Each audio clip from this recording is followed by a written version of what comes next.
যদি পেশেন্টটা মুসলমান হয় কি হয় বলেন?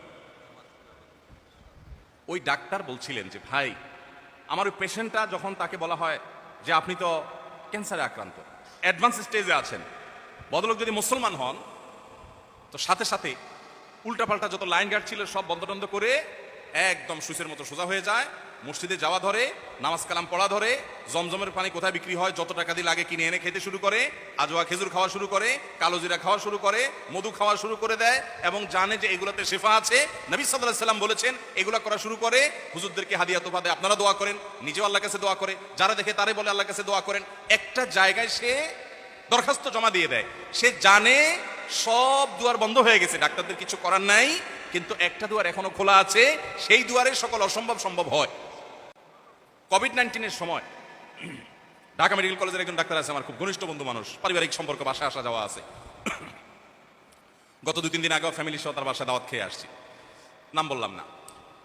তো ভাই আমাকে বললেন যে ভাই, করোনার সময় আমি এমন হয়েছে যে 1 মাস বাসায় যাই নাই, বরং আরো বেশি সময় হয়ে গেছে, গড়ায় গেছে যে বাসায় যাই নাই। ঢাকা মেডিকেল কলেজে ডিউটি করার পর চলে গেছি অন্য বিভিন্ন জায়গায়, বিভিন্ন হাসপাতালে রোগীদের সেবা দিছি, সব ডাক্তাররা গাউন পরে অবস্থা খারাপ, আমি মাস্কই পরি নাই। তো মাস্ক না পড়ছে অসতর্ক ছিল, সেটাকে আমি অ্যাপ্রিসিয়েট করছি না, কিন্তু আমি বলছি পরিস্থিতিটা এরকম ছিল। আমি যখন করোনা আক্রান্ত হয়েছি এবং আজগরাতে ভর্তি ছিলাম, তখন ভদ্রলোক আমাকে দেখতে আসেন, আর তখন ওনার সাথে আমার পরিচয় মূলত। তো যাই হোক, পরবর্তীতে উনি আমাকে বললেন যে ভাই, কত পয়সাওয়ালা দেখছি যে পারে না, পায়ের উপরে পড়ে, আমি তাদের ছেলের বয়সে, তার যে টাকা পয়সা আছে আমার মতো ডাক্তার এসে চাকর রাখতে পারে টাকা দিয়ে, পায়ের উপরে পড়ে বাবা বাঁচাই দাও, বাবা বাঁচানো হলো তো আল্লাহ, কিন্তু তার তো সে বিশ্বাসের দুর্বলতা আছে। যাই হোক, উনি বলেন যে আমি এভাবে সার্ভিস দিয়েছি, আল্লাহ তাআলা আমাকে ভালো রেখেছেন। আমি ধানমন্ডিতে এমন ফ্যামিলির কথা জানি, আমার এক বোনের বাসার সামনের ফ্ল্যাট, স্বামী স্ত্রী দুজনেই ডাক্তার।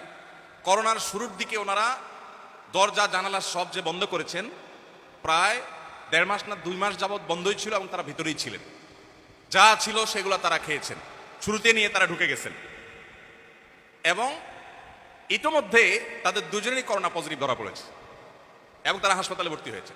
এরকম ঘটনা প্রায় আপনারা দেখেন নাই পেপার পত্রিকায়। আবার এর বিপরীতে বাবা অসুস্থ, সন্তান বাবাকে সেবা করছে, ছেলে অসুস্থ, বাবা ছেলে সেবা করছে, এর মধ্যে কত অসতর্ক হয়েছে এবং এই জীবাণু যতটা ভয়াবহ, যত দ্রুত এটা বিস্তার লাভ করে, সেখানে দেখা গেল যে কিছুই হয় না, ভালো আছে। বলেন এখানে বৈজ্ঞানিক ব্যাখ্যা দিয়ে আপনি কি বুঝাবেন? কিছু বোঝানোর সুযোগ আছে? ওই ভদ্রলোকের ঘরে কোত্থেকে এই কোভিড-19 কে তার এখানে অ্যাটাক করে বসলো, আর এত মাখামাখি করলে কিছুই হলো না। আপনি যদি ইমিউন সিস্টেম দুর্বল, স্ট্রং আর দুর্বলের কথা বলেন, তো অ্যাটলিস্ট রোগ তো ধরা পড়বে, তার শরীরের সেই রোগই ধরা পড়ে না একবারও, টেস্টে কাহিনী। ভাইরা আমার, ইমানদারের ভরসার জায়গা হলো আল্লাহ রাব্বুল আলামিন, এটা মানুষকে কত শক্তিশালী জায়গায় নিয়ে যায়। কোভিড-19 সময় সারা পৃথিবীর সব দেশে কম বেশি সাফার করেছে, তাই না?